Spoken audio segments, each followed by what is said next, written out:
রাজধানীতে অঝোর বৃষ্টি, জলাবদ্ধতায় ভোগান্তি, বন্যা ও পাহাড় ধসে বিপর্যস্ত চট্টগ্রাম, দুর্গতদের মাঝে ত্রাণ বিতরণ।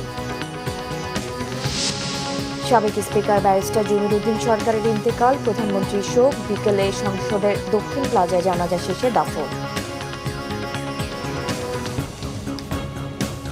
দেখছিলেন সংবাদ শিরোনাম, এবার বিস্তারিত। টানা ভারী বৃষ্টিতে রাজধানীর অনেক এলাকায় জলাবদ্ধতা তৈরি হয়েছে, ভোগান্তিতে পড়েছে নগরবাসী। শনিবার গভীর রাত থেকে শুরু হওয়া টানা মুষলধারে বৃষ্টিতে সকালেই জলজট তৈরি হয় রাজধানীর অনেক এলাকায়। সপ্তাহের প্রথম কর্মদিবসের সকালে ভারী বৃষ্টির কারণে ঢাকার প্রধান সড়ক থেকে শুরু করে অলিগুলি ডুবে গেছে। এতে দিনের শুরুতেই চরম ভোগান্তিতে পড়ে নগরবাসী। বিশেষ করে অফিসগামী যাত্রী এবং জরুরি প্রয়োজনে বের হওয়া মানুষকে পড়তে হয়েছে চরম বিপাকে। গ্রিন রোড, তেজতুরি বাজার, প্রান্তপথ, বসুন্ধরা আবাসিক এলাকা, মণিপুর, ধানমন্ডি 27 ও 32 নম্বর এলাকা, মোহাম্মদপুর, কালশী, মৌচাক, মালিবাগ, মতিঝিল সহ বিভিন্ন সড়ক পানিতে তলিয়ে গেছে। সড়কে পানি জমে থাকায় সকাল থেকেই তীব্র যানজটের সৃষ্টি হয়, যা সামাল দিতে হিমশিম খেতে হয় ট্রাফিক পুলিশকে। রাস্তায় পানি জমে থাকায় চালকরা স্বাভাবিক গতিতে গাড়ি চালাতে পারছে না। গাড়িতে পানি ঢুকে ইঞ্জিন বিকল হয়ে গেছে। অনেক জায়গায় সিএনজি ও রিকশা উল্টে বা বিকল হয়ে রাস্তা বন্ধ হয়ে যাচ্ছে। আবহাওয়া অধিদপ্তর জানিয়েছে, চলতি জুলাই মাসের এই সময়ের মধ্যে রাজধানীতে এটি সর্বোচ্চ বৃষ্টিপাত।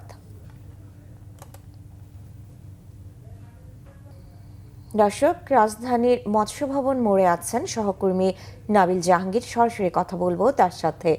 নাবিল, বৃষ্টিতে রাস্তার অবস্থা কেমন দেখছেন? সাবরিনা, টানা কয়েকদিনের বৃষ্টিতে কিন্তু ঢাকা শহরের বিভিন্ন রাস্তায় জলাবদ্ধতা দেখা দিয়েছে। শুধুমাত্র ভেতরের গলিগুলো নয়, মূল রাস্তাগুলোতেও কিন্তু আমরা দেখতে পাচ্ছি বিভিন্ন এলাকা ঘুরে আজকে আমরা দেখেছি পানি জমে গেছে। আমরা আপনাকে দেখাতে চাইবো, আমরা এই মুহূর্তে মৎস্য ভবনের সামনে রয়েছি। এই এলাকাটিতে কিন্তু আশেপাশের যে রাস্তাগুলো আছে সেগুলো কিন্তু পানি জমে গেছে এবং আপনি নিশ্চয়ই দেখতেই পাচ্ছেন যে পানি ভেঙেই আসলে চলাচল করতে হচ্ছে এবং এই কারণে কিন্তু যানজটও দেখা দিচ্ছে। আমরা আসার সময় যেটি দেখেছি, কাকরাইলের মোড় থেকে মৎস্যভবন পর্যন্ত কিন্তু পানি রয়েছে। সেই সাথে কাকরাইলের আশেপাশে কিন্তু যে সংযোগ সড়কগুলো রয়েছে সেগুলোতেও তীব্র যানজট দেখা দিয়েছে। বিশেষ করে ইন্টারকন্টিনেন্টালের সামনে থেকে কাকরাইল পর্যন্ত যে রাস্তাটি এসছে সেখানেও কিন্তু আমাদের দীর্ঘক্ষণ অপেক্ষা করতে হয়েছে। এছাড়াও আমরা রাজধানীর আরও বেশ কয়েকটি এলাকায় একই ধরনের আসলে পরিস্থিতি দেখতে পেয়েছি। যারা পথচারী রয়েছেন এবং যারা জীবিকার তাগিদে আজকে বাইরে বেরিয়েছেন তাদের সাথেও আমরা কথা বলছিলাম। আজকে কিন্তু চলাচল করতেও সাধারণ জনগণকে অনেক ধরনের ভোগান্তিতে পড়তে হচ্ছে। বিশেষ করে যানবাহনের এক ধরনের সংকট রয়েছে। সেই সাথে বাড়তি ভাড়া আদায়ের অভিযোগও কিন্তু করছেন যাত্রীরা। বিশেষ করে রিক্সা, সিএনজিতে যারা যাতায়াত করছেন তারা যেটি বলছেন, আজকে অনেক ক্ষেত্রে আসলে দ্বিগুণ কিংবা তিনগুণ ভাড়াও চাওয়া হচ্ছে। এছাড়াও কিন্তু যারা ক্ষুদ্র ব্যবসায়ী রয়েছেন, বিভিন্ন দোকান কিংবা অন্যান্য ব্যবসার সাথে জড়িত, তারাও কিন্তু ভোগান্তিতে পড়ছেন, যেহেতু টানা বৃষ্টির কারণে কিন্তু তাদের পণ্য পরিবহনেও কিন্তু বাড়তি ভাড়া গুনতে হচ্ছে, এরকম অভিযোগও তারা করেছেন। সেই সাথে যেহেতু যারা গাড়ি চালক রয়েছেন তারাও কিন্তু বলছেন যে এক ধরনের ঝুঁকি নিয়ে তারা চলাচল করছেন, কারণ যে কোনো সময় এই রাস্তায় জমে থাকা পানি কিন্তু ইঞ্জিনে ঢুকে ইঞ্জিন বিকল হওয়ার এক ধরনের আশঙ্কা রয়েছে। আমরা আরও দেখেছি বিভিন্ন সংস্কার কাজে যে রাস্তা খোঁড়াখুড়ি হয়েছে সেসব জায়গাতেও কিন্তু আসলে পানি জমেছে এবং সেখানে কিন্তু বেশ কয়েকটি যানবাহন আমরা দেখেছি যে আসলে সেখানে আটকে গেছে, যেহেতু পানির কারণে রাস্তা ভাঙা রাস্তা যে অংশগুলো সেগুলো দেখা যাচ্ছে না। তো সব মিলিয়ে এখন যে পরিস্থিতি, বেশ কিছুক্ষণ যাবৎ কিন্তু আমরা দেখেছি যে বৃষ্টি থেমেছে, থেমে থেমে আসলে বৃষ্টি হচ্ছে। সেক্ষেত্রে অনেকেই আসলে এখন বাইরে বেরিয়েছেন। তবে আবহাওয়া অফিস যেটি বলছে আরো 2-1 দিন এই ধরনের বৃষ্টি থাকবে। সাবরিনা, ধন্যবাদ নাবিল। দর্শক, এই মুহূর্তে রাজধানীর শেওড়াপাড়া আছেন সহকর্মী ওমর ফারুক, সরাসরি যুক্ত হচ্ছি তার সাথে। ওমর, ভারী বৃষ্টিপাতে শেওড়াপাড়া এলাকায় পরিস্থিতি জানাবেন।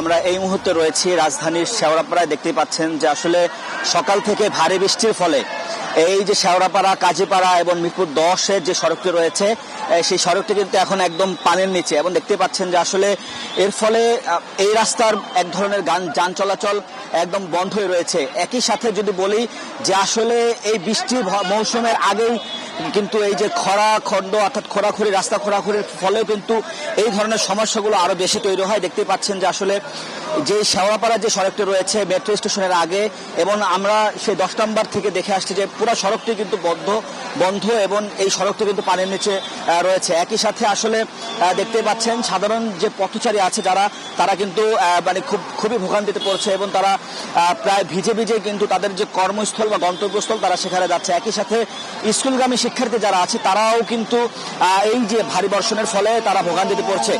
দেখতে পাচ্ছেন যে আসলে এই যে স্বল্প দূরত্বের রাস্তা পারাবারের জন্য কিন্তু বিভিন্ন ভ্যান গাড়ি তারা ব্যবহার করছে।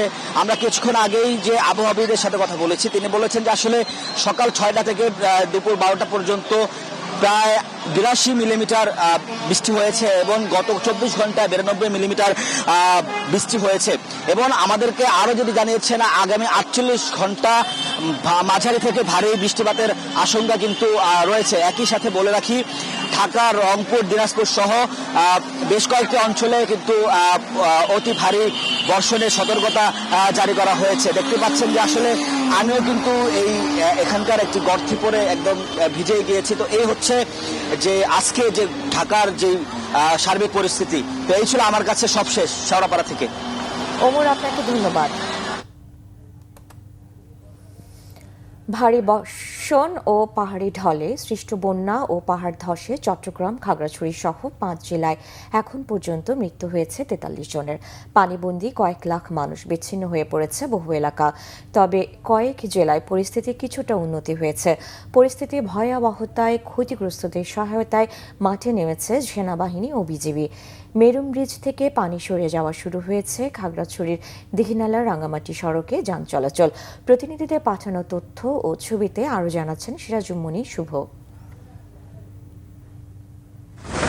প্রবল বর্ষণ ও পাহাড়ি ঢলে চট্টগ্রামের বিভিন্ন উপজেলায় সৃষ্ট বন্যা পরিস্থিতির কিছুটা উন্নতি হয়েছে। গত 24 ঘন্টায় জেলা জুড়ে বৃষ্টির দাপটও কমেছে। পানি নামতে থাকায় স্বাভাবিক হতে শুরু করেছে জনজীবন। এবারের বন্যায় সবচেয়ে বেশি ক্ষতিগ্রস্ত হয়েছে সাতকানিয়া, বাঁশখালী, লোহাগাড়া, চন্দনাইশ উপজেলা। পানিবন্দী হয়ে পড়েছে 7.5 লাখ মানুষ। একই সাথে কৃষি, মৎস্য ও প্রাণী সম্পদের ব্যাপক ক্ষয়ক্ষতি হয়েছে। প্রশাসনের সাথে বন্যা দুর্গতদের জন্য কাজ করছে সেনাবাহিনী ও বিজিবি। দরবার ডুবে গেছে, কোনো নৌকা নাই, কিছু নাই, এরকম হেঁটে 1 কিলোমিটার পর্যন্ত এরকম করে আসতেছি। আমার ঘরে পানি ঢুকি আর আজও 5 দিন পর্যন্ত কোনো কিছু সরকারের কিছু না। আমাদের বাড়ির চারিপাশে অনেক পানি, কিন্তু আমরা খাওয়ার মতো কোনো পানি পাইতেছি না। বন্যায় সবচেয়ে বেশি ক্ষতিগ্রস্ত ও ঘরবাড়ি হারানোদের বিকল্প জায়গায় বসবাসের ব্যবস্থা করার আশ্বাস দিয়েছেন বিদ্যুৎ, জ্বালানি ও খনিজ সম্পদ প্রতিমন্ত্রী আনিন্দ ইসলাম অমিত। তারেক রহমানের পক্ষে আমাদের মেয়র থাকেন কিংবা কেউ যদি অসুখ হন, তাহলে তারও চিকিৎসার বন্দোবস্ত যতদিন এখানে থাকবেন আপনারা তার ব্যবস্থা ইনশাআল্লাহ ওনারা করছেন এবং আগামীতেও করবেন। বান্দরবানেও বন্যা পরিস্থিতির উন্নতি হয়েছে। শনিবার বিকাল থেকে বৃষ্টি কমায় বন্যার পানি নামছে। সড়ক থেকে পানি সরে যাওয়ায় বান্দরবানের সাথে সারা দেশের সড়ক যোগাযোগ সচল হয়েছে। তবে আর্মিপাড়া, শেরিবাংলা নগর, বনানী শামিল ও সাঙ্গু নদীর পাড়া এলাকা এখনও তলিয়ে আছে। বন্যার কিছুটা উন্নতি হলেও বেড়েছে মানুষের দুর্ভোগ। বন্যার কারণে দেখা দিয়েছে সুপেয় পানির তীব্র সংকট। বান্দরবান ও লামা পৌরসভার পক্ষ থেকে ভাউচারে করে আশ্রয় কেন্দ্রগুলোতে খাবার পানি সরবরাহ করা হচ্ছে, যা চাহিদার তুলনায় অপ্রতুল। খাগড়াছড়ির বন্যা পরিস্থিতিও উন্নতির দিকে, তবে পানি নামার সাথে ফুটে উঠছে ক্ষতচিহ্ন। বিভিন্ন এলাকায় এখনও পানিবন্দী হাজারো পরিবার। মেরুং ব্রিজ থেকে পানি সরে যাওয়ায় 5 দিন পর খাগড়াছড়ির দীঘিনালা রাঙ্গামাটি সড়কে যান চলাচল শুরু হয়েছে। বন্যায় অন্তত 1000 হেক্টর জমির আমন, বীজতলা, আউশ চারা, সবজির ক্ষেত ও ফলবাগান ক্ষতিগ্রস্ত হয়েছে। বন্যার্তদের সহায়তায় কাজ করছে সেনাবাহিনী ও বিজিবি। অন্যদিকে টানা বর্ষণ ও উজানের ঢলে রাঙ্গামাটি জেলার বাঘাইছড়ি, বরকল, বিলাইছড়ি, জুরাছড়ি, ননিয়ারচর উপজেলা পানিতে তলিয়েছে। পানিবন্দী প্রায় 30,000 মানুষ। বাঘাইছড়ি উপজেলার বন্যা পরিস্থিতি অপরিবর্তিত রয়েছে। উপজেলার দুর্গত মানুষের মাঝে ত্রাণ সহায়তা পৌঁছাতে হিমশিম খাচ্ছে প্রশাসন। তাই সেনাবাহিনীর সদস্যরাও কাজে যোগ দিয়েছেন। বাড়ি বাড়ি গিয়ে ত্রাণ সহায়তা পৌঁছে দেওয়ার চেষ্টা করছেন তারা। সিরাজুম মনির শুভ, বাংলা ভিশন, নিউজ ডেস্ক। জাতীয় সংসদের সাবেক স্পিকার ও বিএনপির স্থায়ী কমিটির সদস্য ব্যারিস্টার জমির উদ্দিন সরকার ইন্তেকাল করেছেন। ইন্না লিল্লাহি ওয়া ইন্না ইলাইহি রাজিউন। তার মৃত্যুতে শোক জানিয়েছেন জাতীয় সংসদের স্পিকার হাফিজউদ্দিন আহমদ ও চিফ হুইপ। রবিবার ভোররাতে মারা যান তিনি। বয়স হয়েছিল ৯৭ বছর। বিকেল ৫টায় জাতীয় সংসদের দক্ষিণ প্লাজায় সাবেক এই স্পিকারের নামাজে জানাজা অনুষ্ঠিত হবে। অসুস্থতার কারণে রাজধানীর একটি হাসপাতালে চিকিৎসাধীন ছিলেন তিনি। সাবেক স্পিকার জমির উদ্দিন সরকার ১৯৩১ সালের ১ ডিসেম্বর পঞ্চগড় জেলার তেঁতুলিয়া থানার নয়াবাড়ি গ্রামে জন্মগ্রহণ করেন। তিনি ২ দফা বাংলাদেশ জাতীয় সংসদের স্পিকার হিসেবে দায়িত্ব পালন করেন। বিএনপির স্থায়ী কমিটির সদস্য ছিলেন ব্যারিস্টার জমির উদ্দিন সরকার। তিনি ২ ছেলে ও ১ মেয়ে, নাতি নাতনি, আত্মীয় স্বজন ও অসংখ্য গুণগ্রাহী রেখে গেছেন।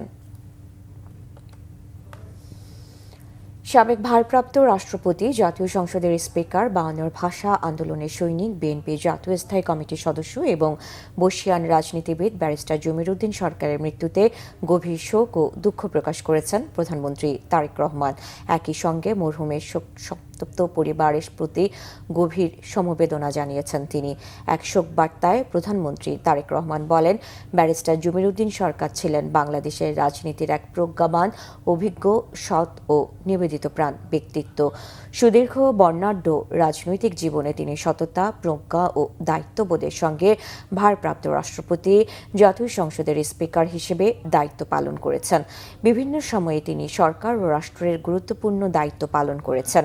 বিগত ১৭ বছরের স্বৈরাচার বিরোধী আন্দোলন সংগ্রামে জমির উদ্দিন সরকার সাহসিকতা, প্রজ্ঞা ও দৃঢ় প্রত্যয়ে গুরুত্বপূর্ণ ভূমিকা পালন করেছেন। গণতন্ত্র, ভোটাধিকার এবং মানুষের মৌলিক অধিকার পুনঃপ্রতিষ্ঠার সংগ্রামে তার অবিস্মরণীয় অবদান বিএনপির ইতিহাসে যেমন শ্রদ্ধার সঙ্গে স্মরণীয় হয়ে থাকবে, তেমনি দেশের গণতান্ত্রিক অভিযাত্রারও এক গৌরবোজ্জ্বল অধ্যায় হয়ে থাকবে বলে উল্লেখ করেন প্রধানমন্ত্রী।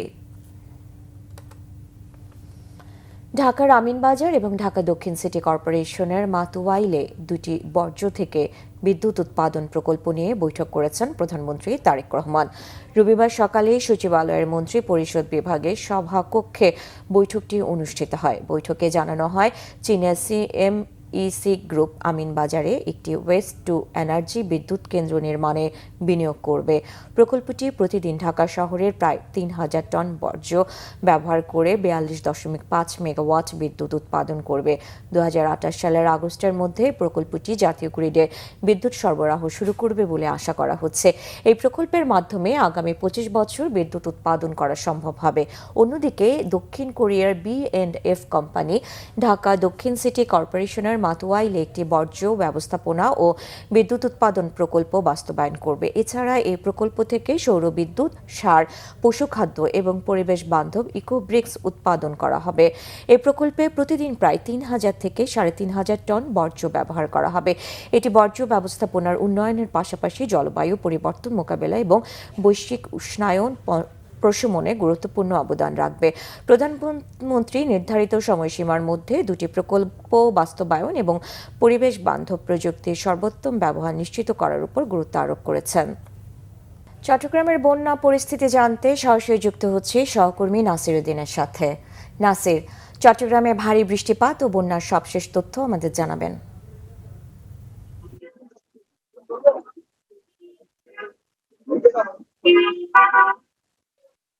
পাহাড়, সমতল, সমুদ্র, অসংখ্য নদী নিয়ে ভিন্ন বৈশিষ্ট্যের চট্টগ্রাম।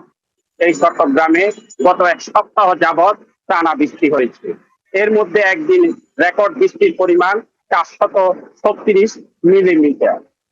সব মিলিয়ে চট্টগ্রাম শহর উপজেলা পর্যায়ে বন্যা পরিস্থিতি অস্বাভাবিকভাবে বাড়ছে।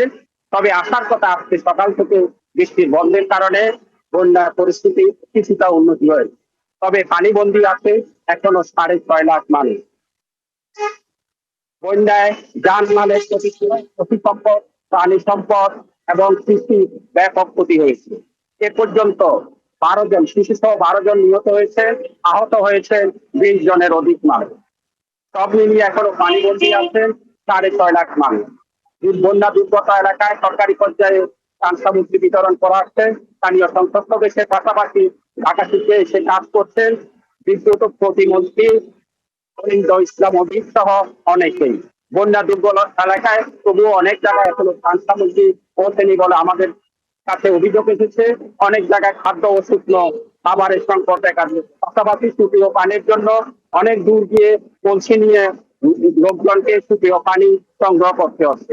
সব মিলিয়ে পাহাড়ি এলাকার উঁচু অঞ্চলে কিছুটা বন্যা পরিস্থিতির উন্নতি হলো ডালু সমুদ্রের কাছাকাছি এসে উপজেলা পর্যায়ে বিশেষ করে সাতকানিয়া, আনোয়ারা, বাঁশখালী উপজেলার বন্যা পরিস্থিতি এখনো অপরিবর্তিত রয়েছে। তবে আসার কথা বৃষ্টি আগের তুলনায় অনেক কমতে শুরু করেছে। কালকে বা আগামী পরশুর মধ্যে বন্যা পরিস্থিতির আরো উন্নতি হবে। এই পর্যায়ে ত্রাণ সামগ্রী এবং নাসির, আপনাকে ধন্যবাদ। এই ছিল এখনকার মতো। পরের সংবাদ বিকেল 4টায়। এর আগে 3টায় রয়েছে নিউজ টপ 10। ঢাকার আমন্ত্রণ রইল। এছাড়া বাংলা ভিশন সংবাদ ও সংবাদ সংশ্লিষ্ট অনুষ্ঠান দেখতে ভিজিট করুন www.vnews24.com ও facebook.com/banglavisionnews এবং সাবস্ক্রাইব করুন youtube.com/banglavisionnews। ধন্যবাদ।